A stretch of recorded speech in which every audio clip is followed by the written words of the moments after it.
All right, Bangkok Buzz fam, picture this. I'm standing on the legendary Soi Buakhao, smack in front of a hotel so unapologetically famous for after dark adventures that is literally called the Freelancer Hotel. Yes, that's the actual name. Subtle? Not in Pattaya, my friends. Now, what am I doing here? Just your everyday local, enjoying the circus, armies of British blokes checking in with their new girlfriends they met, what, 10 minutes ago on Beach Road? If you know, you know. And if you don't, well, get ready for the wildest class in scam avoidance 101 the internet ever gave you. Slam that like button, smash subscribe if you want more real stories from Thailand's spicy underbelly, and comment below if you've ever seen these shenanigans in action. Confession time. Disclaimer, I'm not here to kill your holiday vibes or stop you from living your best party animal life. I'm just here to make sure your wallet survives too. Because trust me, in 2025, the game has changed. You think you know the classic freelancer scam? Oh, that's cute. The drop something in your drink, pass out, wake up with an empty wallet routine? That's vintage. These days, it's all about digital drama, high-tech heists, and organized moves that would make Ocean's 11 jealous if Ocean's 11 was run by a WhatsApp group and financed by ATM withdrawals. Let's break down just how the 2025 Freelancer Playbook works so you can spot these moves before you end up on Thailand's next viral police report. So, flashback. February 2nd, Mr. P, shout out to anonymized victims everywhere, meets a lady at a notorious Soi 6 bar with a name that screams, "Leave your morals at the door." They head to his hotel. Classic. But while he's napping like a satisfied king, snatch. She's out the door, ATM card in hand. 4 transactions, 10,000 baht each. In the time it takes you to snore through an episode of Netflix, show you 200. Gone. And guess what? It's not amateurs falling for this anymore. Seasoned expats, guys who've lived through the naughties, survived the jungle juice, dodged tuk-tuk fares, think they know every trick, are getting schooled by Gen Z grifters. Here's what's different. Forget the sleepy drinks. Today, it's high-tech pinching, literally. They want your ATM, but these aren't pickpockets. They're criminal content creators. Take this gem. On Walking Street, a freelancer suggests a selfie with her new tourist friend. Cute, right? What he can't see is her mirrored sunglasses catching the reflection of his PIN as he types it at the ATM.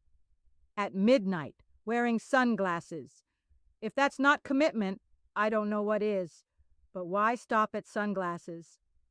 Some are using phone cases tilted perfectly to reflect keypads. Others have tiny spy cams from Lazada, 500 baht, 1 purse pocket, and your secret number's a YouTube short away from trending in a private crime group. And here's where it gets next level. These scammers, they know the machines. They know which ATMs have dead cameras. They practice pin watching like it's poker night. It's an art. They've literally formed line chat groups. Think Facebook for felonies. Intel gets posted. Rich Farang in Soi 7, Rolex spotted, iPhone in hand, wallet fatter than a BTS train at rush hour. Admins take 20% off the top. It's not just opportunism, it's Uberized organized fraud. Hotels, sometimes they're in on it too. That hotel security guard, making about as much as a tuk-tuk earns for driving you 1 block? Yeah, slip him a couple thousand baht, and suddenly your ATM activity becomes public knowledge. One guy, accidentally, said he won big at a casino. Within 2 hours, bing, bang, bong, triple threat approaches from freelancers at the lobby bar. Coincidence?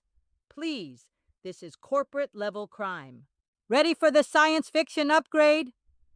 Some scammers have moved away from drinks or food altogether. An Irish tourist, happy-go-lucky first day in Thailand, meets a freelancer. She's painted her chest, yes, you heard me, with sleeping draft. They get intimate, he passes out for 12 hours, wakes up possessing nothing. Card, phone, passport, even shoes. Gone. Not in your drink where you might smell it. On their skin.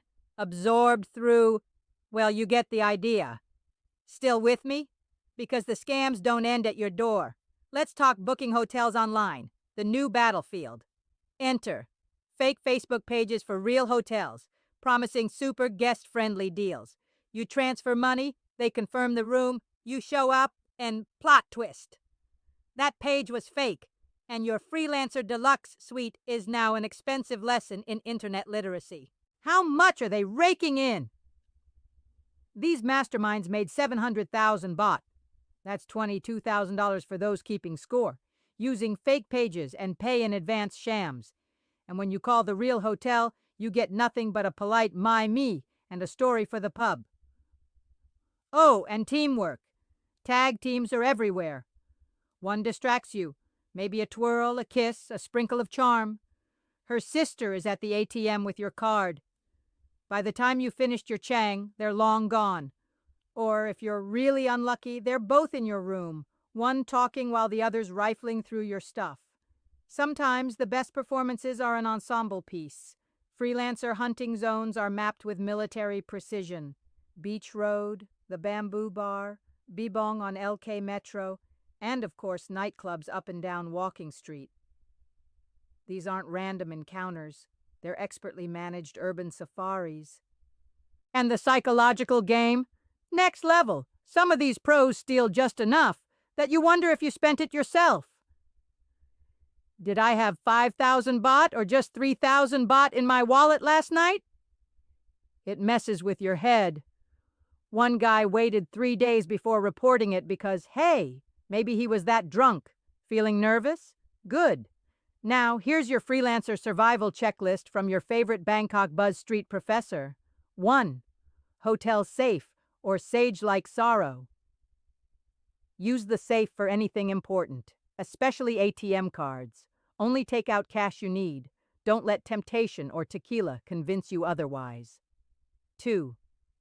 Go short time for long-term safety. Short time room, 200 baht, saves you 200 headaches. Don't bring strangers home if you're keeping valuables close. It's not romance, it's risk management. 3. PIN protect like your life depends on it. Change your ATM PIN. Cover the keypad. Assume every angle is being watched. It's not paranoia if you're actually being targeted. 4. Phone over inquisitiveness? Red alert. If she's a little too curious about your phone or wallets, she's not after your crypto mining app. She's after the numbers. 5. Bank balance. Screenshot. Before you go, take a screenie. Check it when you wake. If it's not what you remember, sound the alarm. If you find yourself a victim, call the tourist police. Dial 1155. Maybe, just maybe, you'll see your cash again. But in most cases, the only thing returned is your dignity, and that's if you're lucky. If you take nothing else away from this wild tale, remember, is saving a couple thousand baht on bar fines really worth losing 40,000 baht to a hustler? Those are the math skills you need in Thailand. Bar tab versus bank drain. Look, I'm not here to judge. I'm not your uncle, your mom, or your confessor. But I've seen this story play out too many times. Most of them don't end with a happy morning after selfie. Thailand rocks. The nightlife is world class. But in 2025, if you're still living by 2015 rules, the only authentic experience you'll get is an education at Scammer University. If this episode stops you from starring in the next Farang Down Bad saga, drop a comment, share your own war stories, and let us all learn together. Smash that subscribe for more real talk, the realest talk on Bangkok Buzz. I'm here to keep your nights wild and your wallet intact. Stay sharp, stay savvy, and remember, the game keeps evolving. So should you. This is Bangkok Buzz, Real Talk Thailand. Peace out, party people.